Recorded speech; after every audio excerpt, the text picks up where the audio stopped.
Welcome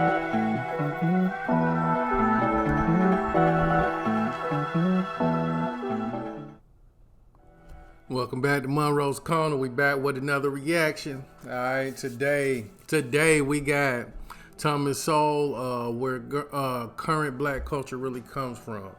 All right, so, you know what I'm saying? We're going to get our education on today, all right? All right, let's get into it, man. Let's go into this with an open mind. You know what I'm saying? I'm just, you know, good thing about this channel, I get to learn a lot of things that I was closed off from, a lot of things that I just didn't explore, you know what I'm saying? So we're gonna get into a lot on this channel, all right? Including learning, y'all. Let's get it. New channel goal, 10K. So if you enjoy this reaction, make sure you like and subscribe and turn the notifications on, please. I'm dropping every day. Every day. Woo, woo, woo, woo. Let's get it. These people are creating a terrible problem in our cities.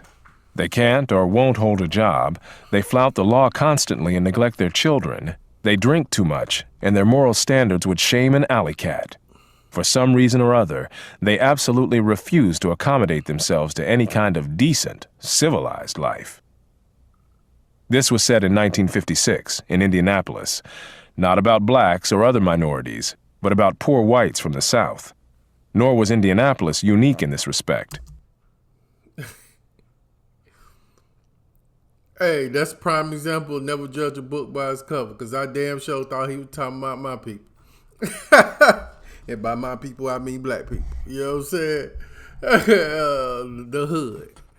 You know what I'm saying? The hood. The folk in the black people in the hood. I ain't. Wow. Okay. We learning already. It was said in 1956 in Indianapolis, not about blacks or other minorities, but about poor whites from the South. Nor was Indianapolis unique in this respect.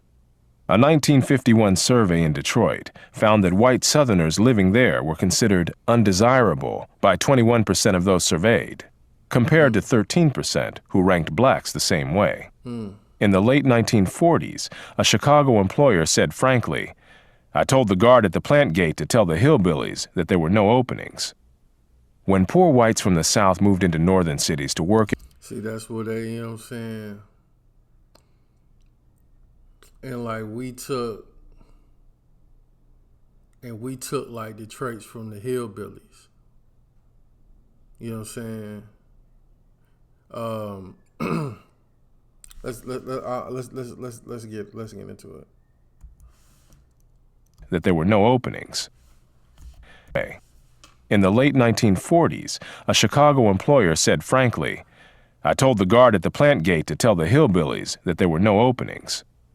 When poor whites from the South moved into northern cities to work in war plants during the Second World War, occasionally a white Southerner would find that a flat or a furnished room had just been rented when the landlord heard his Southern accent.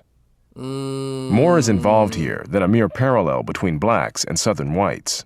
What is involved is a common subculture that goes back for centuries, which has encompassed everything from ways of talking to attitudes toward education, violence, and sex, and which originated not in the South, but in those parts of the British Isles from which white Southerners came.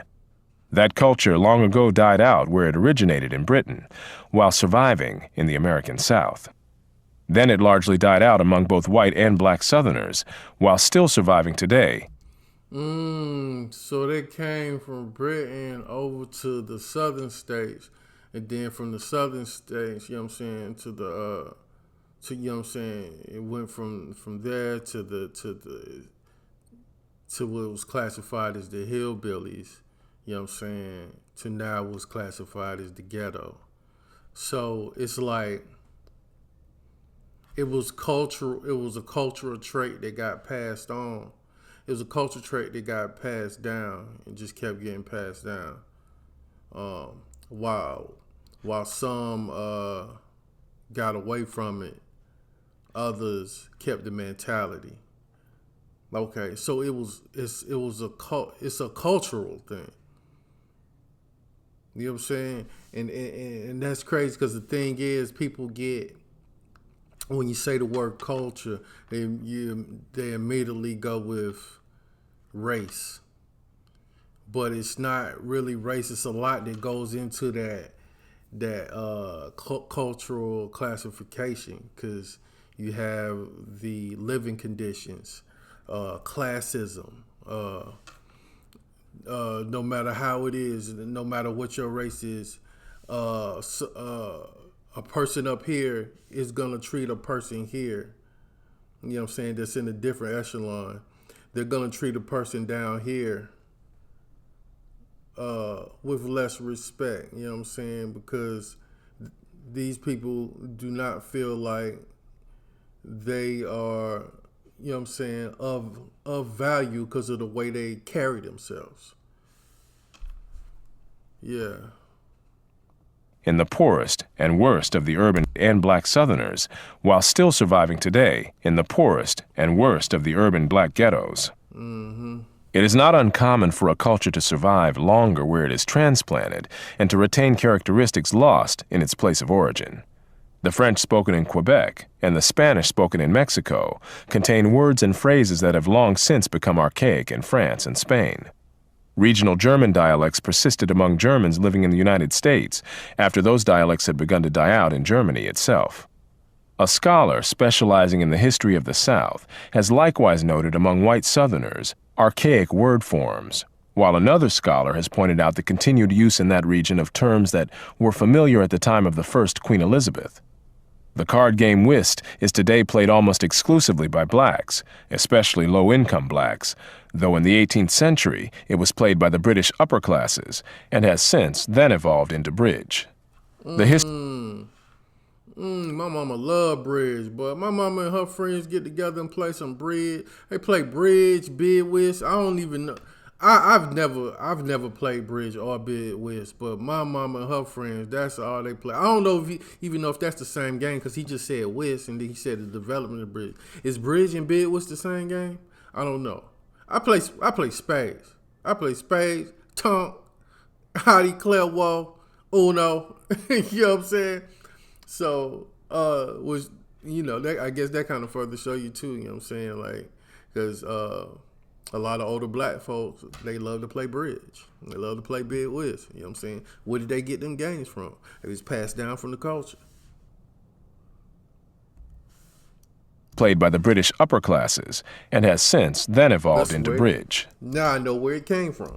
The history of the evolution of this game is indicative of a much broader pattern of cultural evolution in much more weighty things. Southern whites not only spoke the English language in very different ways from whites in other regions. Their churches, their roads, their homes, their music, their education, their food, and their sex lives were all sharply different from those of other whites. The history of this redneck or cracker culture is more than a curiosity.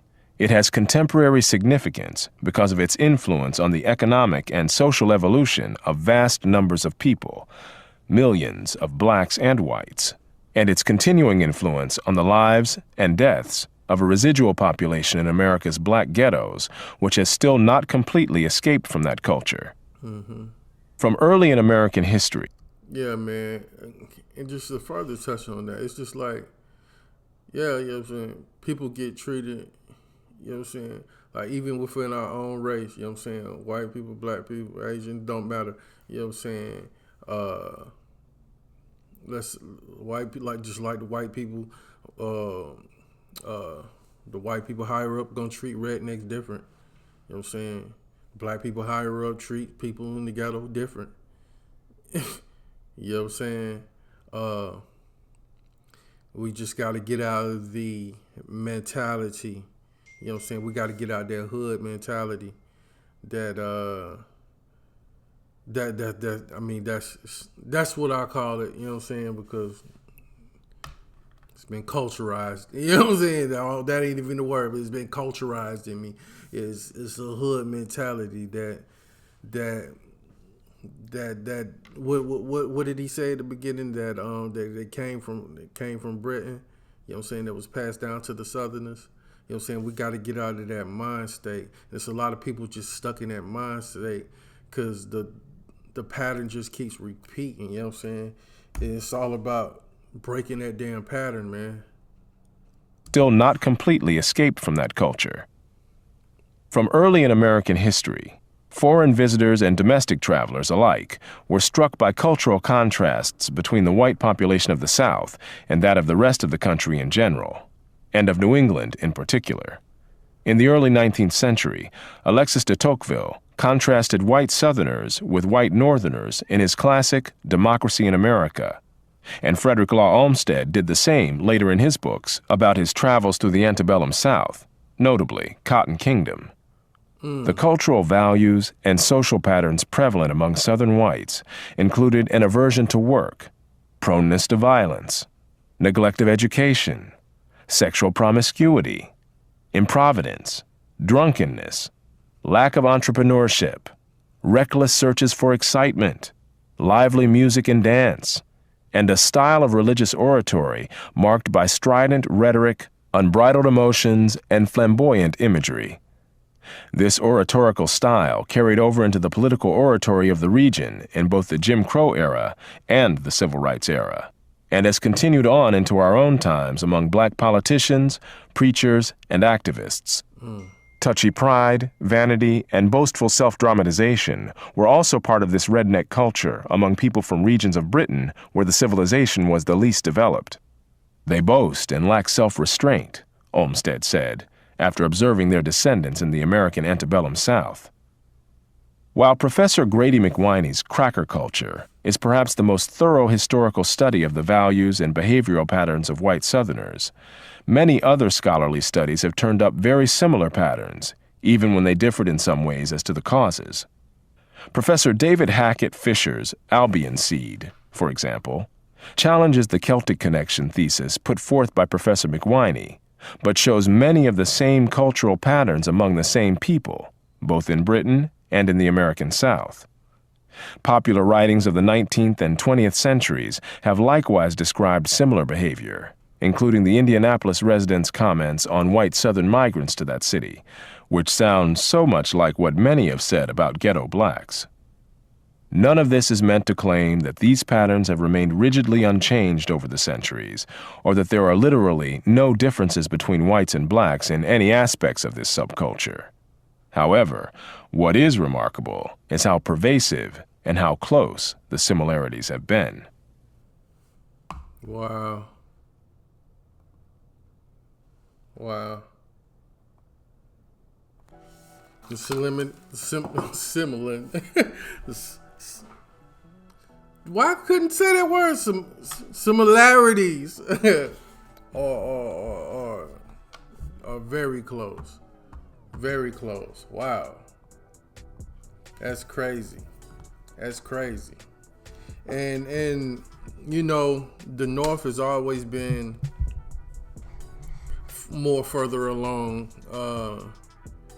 than the South because, you know, they was more innovative. They held most of the manufacturing. The South pretty much consisted of farming, agricultural, you know what I'm saying? But the North was the main clients. They had more, you know, transportation, railroads, everything. So, you know what I'm saying? And then like the North was leading, you know what I'm saying, was in support of abolitionists and henceforth the Civil War and all that.